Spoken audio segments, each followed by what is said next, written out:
আসসালামু আলাইকুম রহমতুল্লাহি বারাকাতুহু। সফটওয়্যার কম্পিউটার অ্যান্ড ট্রেনিং একাডেমির পক্ষ থেকে সকলকে স্বাগত। আজ আপনাদেরকে দেখাবো, আপনারা যখন বিভিন্ন ধরনের শীট তৈরি করেন তখন সবচেয়ে বড় যে সমস্যার মধ্যে পড়েন সেই সমস্যা সম্পর্কে আলোচনা করব আজকে আপনাদেরকে। দেখেন, আমি এখানে একটা স্যালারি শীট তৈরি করলাম।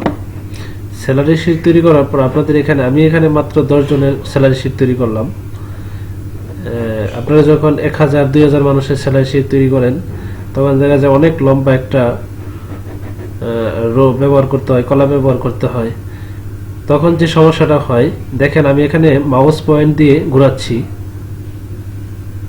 স্ক্রলবার দিয়ে ঘোরাচ্ছি। দেখেন আমাদের এখানে যদি বলা হয় যে এই কলামে কি ছিল, এখানে কিন্তু দেখা যাচ্ছে না। যেমন এই কলামে কি ছিল, মুখস্থ করবেন কিভাবে? এখানে তো মাত্র কন্ডিশন দিলাম হলো 4-5টা। এখানে যদি 10টা কন্ডিশন থাকে তখন আপনারা বুঝবেন না যে এখানে কি ছিল, এই কলামে কি ছিল, এই কলামে কি ছিল। আমাদের এখানে যদি আমরা এটাকে বাসায় রাখতে চাই, এই অপশনটাকে, এই রোটাকে বাসায় রাখতে চাই, যে এটা তাহলে যদি দেখা যায় তাহলে কাজ করতে সহজ হবে। এই কাজটা যেটা করবেন সেটা হলো, আমি এখানে বাসায় ডিসপ্লেতে বাসায় রাখতে চাই হলো 4 নাম্বার রোটাকে, বাসায় রাখতে চাই হলো 4 নাম্বার রোকে। তাহলে যে কাজ করতে হবে, আমি 5-এর মধ্যে ক্লিক করতে হবে। আমি আবার বলতেছি, যেটা আপনি উপরে ভাসিয়ে রাখবেন সেটার নিচেটাই ক্লিক করতে হবে, সেটা কলাম হোক আর রো হোক। তাহলে আপনি ক্লিক করবেন কোথায়? 5-এ। আমি এখানে দেখাচ্ছি 5-এ। আপনার যখন ভাসিয়ে রাখবেন সেটা 6 হতে পারে, 2 হতে পারে। তাহলে আমি বলছি, যেটাকে ভাসিয়ে রাখবেন ডিসপ্লেতে সেটার নিচেটাই ক্লিক করবেন। এভাবে রোর উপরে ক্লিক করার পর চলে যাবেন হলো ভিউতে, ভিউ মেনুতে যাবেন। ভিউ মেনুতে যাওয়ার পর এটাকে ফ্রেজ বলে, তো ফ্রেজের মধ্যে চাপ দিয়ে যাবেন হলো ফ্রেজ প্রিন্ট। এটার মধ্যে ক্লিক করার সাথে সাথে দেখবেন একটা দাগ চলে আসছে। এখন আপনি মাউস পয়েন্টে ঘোরান, দেখেন যে এখানে কি মেডিকেল, এখানে কি ইনক্রিমেন্ট, এখানে কি এইচ রেন্ট, হাউট রেন্ট, এটা হলো গ্র্যান্ড টোটাল। আমি এখানে অনেক গেলাম পেজ, একটা পেজ গেলাম। দেখেন এখানে কিন্তু বাসতেছে যে কোনটা কোন অপশন। এটা আপনাদের অনেক গুরুত্বপূর্ণ কাজ। তা আমি যদি এটাকে বাদ দিয়ে দিতে চাই তাহলে আবার কোথায় যাব? ফ্রিজে ক্লিক করে আনফ্রিজ করে দিব। এই যে আবার চলে গেছে। তাহলে আপনি সিলেক্ট করতেও পারেন অথবা এখানে ক্লিক করে ফ্রিজ করে দিতে পারেন। তাহলে এভাবে হবে ইচ্ছা করলে। আবার বাদ দেওয়ার অপশন হলো ফ্রিজে ক্লিক করে আনফ্রিজ করবেন। তাহলে এটা আপনারা অনেকেই বলছেন যে এই ধরনের সমস্যায় পড়ি, কাজ করতে গেলে আমরা এখানে বুঝি না কলামে কোনটা আছে, রোতে কোনটা আছে। তাহলে আজকের এই ভিডিও দেখে আপনারা এটা শিখতে পারবেন। আরেকটা কাজ দেখাচ্ছি আপনাদেরকে। এখানে অনেক সময় লেখা আছে এইচ রেন্ট, আমি লিখছি। এখানে যদি অনেক সময় লেখেন আপনারা house rent, HOUSE, house RENT, এখানে দেখেন কলাম 2টা হয়ে গেছে। এখন আমি এখানে এই কলামের মধ্যেই এটা উপরে রাখবো, এটা নিচে রাখবো।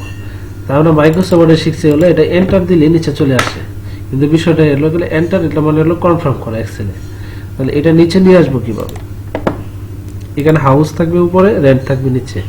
তো এই কাজটা যদি করতে চাই তাহলে আপনারা যাবেন হলো হোম মেনুতে। হোম মেনুতে যাওয়ার পর লেখা আছে ওয়ার্ক টেক্সট। ওয়ার্ক টেক্সটে ক্লিক করার সাথে সাথে দেখবেন এটা কি হয়ে গেছে, নিচে চলে আসছে। এই কলামটা একটু বড় করে দেই, আর এখানে লেখার সাইজটা অনেক বড়, তো এখানে একটু ছোট করে দেই, তাহলে দেখা যাবে, সুন্দর দেখা যাচ্ছে। 14 করে নিলাম। এই যে দেখেন হাউস রেন্ট। তাহলে এখানে লিখলাম, আরেক জায়গায় লিখলাম, মনে করেন টোটালটি, TOTAL, টোটাল DAYD। আর টোটালটি লেখাটা, টোটাল লেখাটা থাকবে উপরে আর ডি লেখাটা নিচে। তাহলে আপনারা এখানে ক্লিক করে যাবে হলো ওয়ার্ড টেক্সট। ওয়ার্ড টেক্সটে ক্লিক করার সাথে সাথে দেখবেন এভাবে চলে আসছে। এখন কেন আসছে না? কারণ এটা যেটুকু কলাম আছে এখানে, আমি এটাকে সিলেক্ট করে বর্ডার করে নেই, তাহলে ফুজে যাবে। তাহলে এটা যেখানে আছে এখানে অলরেডি কিন্তু তার জায়গাটা নিয়ে নিছে, ওকে আছে এই জায়গায়।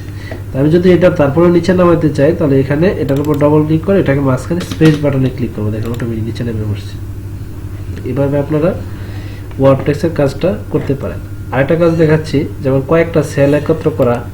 এখানে যদি এখানে কয়টা সেল সিলেক্ট করছি, 2টা, 3টা, 4টা সেল যদি একত্র করতে চাই, তাহলে এখানে লেখা আছে মার্জ সেল। মার্জ সেল মানে হলো কয়েকটা সেল একত্র করতে পারবেন। আপনি এখানে এই অনেকগুলো সেল সিলেক্ট করলাম, সবগুলো যে একত্র করতে চাই তাহলে মার্জ সেল সেন্টারে ক্লিক করলেন, এই সবগুলো সেল কি হয়ে গেল, একত্রে হয়ে গেল। তা আমি এখানে আজকে গুরুত্বপূর্ণ জিনিস শেখালাম, একটা হলো ফেস শেখালাম, আর একটা ওয়ার্ড টেক্সট শেখালাম, আর একটা হলো মার্জ সেন্টার শেখালাম। এই তিনটা কাজ হলো এক্সেল যখন আপনারা কাজ করবেন তখন এই তিনটা কাজ অনেক গুরুত্বপূর্ণ, ভালো করে শিখে নেবেন। ধন্যবাদ সবাইকে, আজকে পর্যন্তই। আসসালামু আলাইকুম ওয়া রাহমাতুল্লাহি ওয়া বারাকাতুহু।